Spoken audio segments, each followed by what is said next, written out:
اعوذ باللہ من الشیطان الرجیم بسم اللہ الرحمن الرحیم۔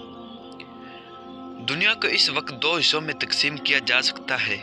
ایک وہ لوگ جو کسی بھی مذہب پر یقین نہیں رکھتے، اور دوسرے وہ لوگ جو کسی نہ کسی مذہب سے کسی نہ کسی طرح جڑے ہوئے ہیں۔ جو لوگ مذہب کے وجود سے انکاری ہوتے ہیں وہ اللہ تعالیٰ کے وجود سے بھی انکاری ہوتے ہیں، جن کو دوسرے لفظوں میں ملحد بھی کہا جاتا ہے۔ اس وقت ملحدین کی کافی تعداد ہے جو زیادہ تر روس، چین اور یورپ آباد ہیں۔ کیونکہ یہ کسی مذہب کے پابند نہیں ہوتے، اس لیے ان کی اب کھانا گرم کرنے کا جھنجھٹ ختم اور اپنا کھانا خود گرم کرنے والا لنچ باکس تیار۔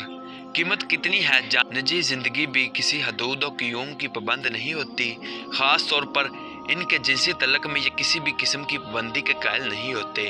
ان کے مطابق انسان اپنے ساتھ کسی جانور کے ساتھ جنسی تعلق قائم کرے تو اس میں کوئی حرج نہیں، جبکہ اس کے مقابلے میں پہلا گروہ اپنے مذہبی قیود و قوانین کا خیال رکھتا ہے اور کوشش کرتا ہے کہ اپنے مذہب کے مطابق زندگی گزار سکیں۔ دنیا کے باقی تمام مذاہب میں اس بات کو انتہائی برا سمجھا جاتا ہے کہ انسان اپنے قریبی رشتہ داروں کے ساتھ جنسی تعلق قائم کرے یا ان سے شادی کرے۔ قریبی رشتہ داروں سے مردان کے خونی رشتے ہیں، جن میں ماں باپ، بہن بھائی شامل ہوتے ہیں۔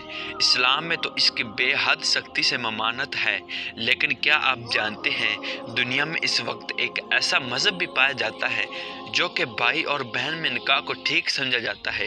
یہ پارسی مذہب ہے اور اس کے بڑی تعداد میں پیروکار آج بھی اس عمل سے گزر رہے ہیں۔ ان کی بڑی تعداد ایران میں پائی جاتی ہے، جبکہ دوسرے نمبر پر یہ سب سے زیادہ بھارت میں مقیم ہے۔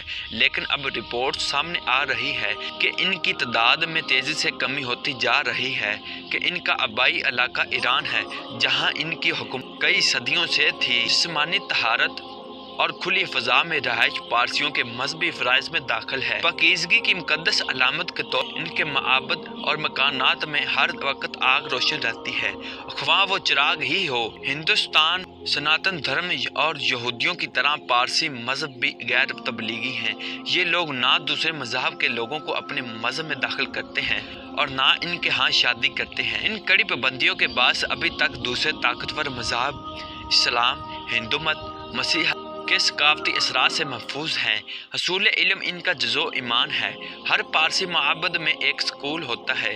دنیا میں پارسیوں کی کل تعداد لاکھوں میں ہے، اور اس میں بھی ان لوگوں میں شادی کے رجحان کے کم ہونے سے مزید کمی واقع ہو رہی ہے۔ پارسیوں کی کثیر تعداد اردو، انگریزی، گجراتی زبان ہے۔ ان کے ایک فرقے میں بھائی اور بہن کی شادی کو نہ صرف جائز سمجھا جاتا ہے بلکہ اسے معتبر بھی مانا جاتا ہے۔ پاکستان کے معروف اخبار کے مشہور کالم نگار اردشیر کوز کا تعلق بھی پارسی مذہب سے تھا۔ تو دوستو، آج کی یہ جانکاری آپ کو کیسی لگی؟ کمنٹ باکس میں اپنی رائے کا اظہار لازمی کیجیے گا، اور ہمارے چینل کو سبسکرائب کر کے ساتھ ہی بیل کے آئیکن کو بھی دبانا مت بھولیے گا، تاکہ ہماری اس طرح کی مزید نئی ویڈیوز آپ تک پہنچ سکیں۔ تو ملتے ہیں اگلی اس طرح کی مزید نئی ویڈیو کے ساتھ، تب تک کے لیے اپنے خیال رکھیے گا۔ اللہ نگہبان۔